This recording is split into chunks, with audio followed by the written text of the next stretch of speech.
All right, guys, we are back in another service call. Yeah, these are so not worth it. But anyway, let's check this out. Okay, I'm gonna explain how these Gen 1 ultra low NOx units work, and they're actually a lot more basic than the newer ones. I was explaining to a contractor yesterday about how this works, because with these units, they ramp up and down, so the inducer ramps up and down. And what's controlling the ramp up, okay, is your transducer. And what happens, okay, with the transducer is that you got this wiring, this harness, and the power, because this is DC, so this unit is powered off DC power on this side, right? So anything that's low volts is powered by DC, and there's 5 volts sent to this thing, okay, on call for heat, that of course. And you can see that we have a blinking error code there. Now what's happening is when we call for heat, we have one wire, which is going to be 5 volts sent directly to the red, okay? And this is going to be done by resistance.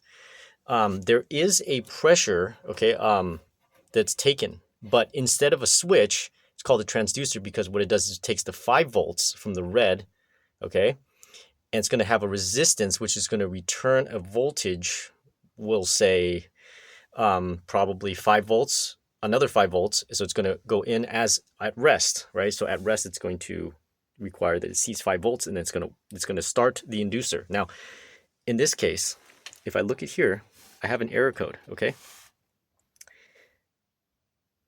And this error code is 1, 2, 3.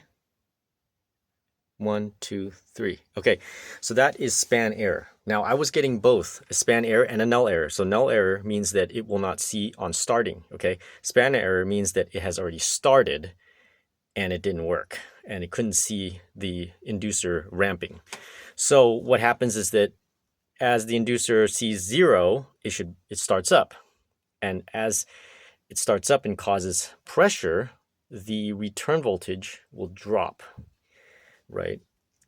Our green is going to be our common, okay? So that's just our ground in this case because it's DC, and then the brown here is going to be our signal wire. That's going to be the one sending the resistance. So the return is as the inducer ramps, the resistance is going to rise. So this return voltage may go down to, like, say 1 volt, whatever, as it returns. So there's a resistance in this transducer allowing this to ramp up. So that's how this system works. The new ones have both a pressure switch and a transducer.